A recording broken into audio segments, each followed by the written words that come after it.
The Grangemouth refinery and petrochemical site in Scotland has a rich heritage dating back to the 1920s. Throughout this time, it has been at the forefront of innovation, most recently in 2013, when INEOS embarked on a significant investment programme to breathe new life into the site. Nick Thatcher went to find out more.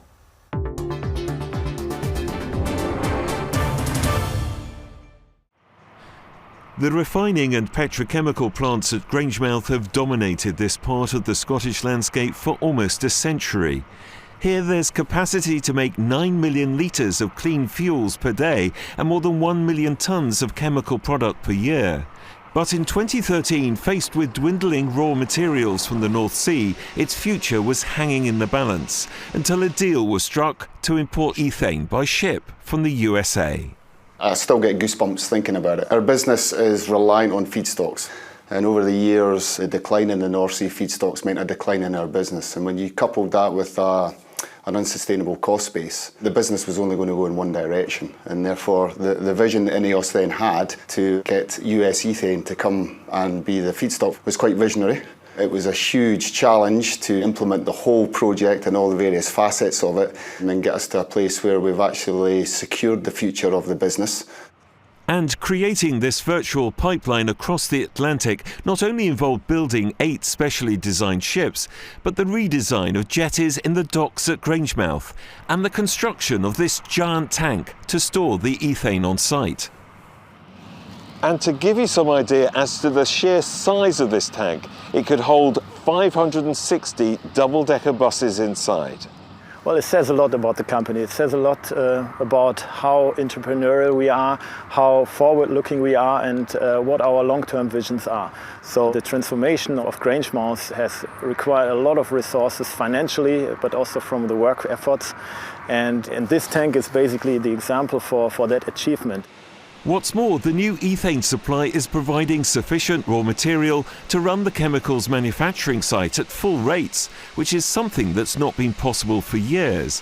And a new furnace here will increase capacity still further. We produce ethylene and propylene, ethylene being our main product. That then goes to polymer plants, and everyday household goods, plastics are manufactured. This new furnace will help the KG plant to run at full rate. Other furnaces will come out for maintenance and that will pick up the slack. It's exciting. It's very exciting, yeah. Glad to be a part of it. And this transformation also means new opportunities for the next generation of technicians and engineers, like Sean, who's grown up locally with the plant as the backdrop to his life. I think when I first got my apprenticeship, I was really happy. I was ecstatic to know that I was going to be here for 4 years at least to learn skills, to train on site in a place like this and earn a bit as well. Was a brilliant opportunity. The investment from INEOS is not just securing jobs, but has also expanded the research and analytical testing that takes place in the site's state-of-the-art laboratory. We have had over £750,000 invested in the lab, and that has gone towards creating new laboratory areas such as the one that we're in at the moment, and also to buying new analytical equipment which has allowed us to increase the scope of the analysis that we can do. And the fact that we have a future means that we can continue to grow our business. So this area was all planned where the new HQ is. And up on the roof of the new headquarters here, I learn more about the regeneration plans for the site and the ambition to invite other businesses to join INEOS to create a leading chemical and sciences manufacturing hub.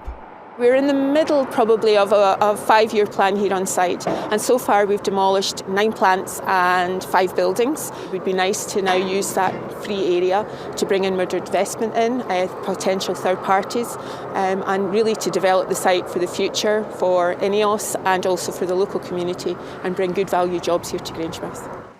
The teams here are removing old redundant plant to make way for new investment. And from the dark days that saw this site come close to closure, a new golden future now beckons.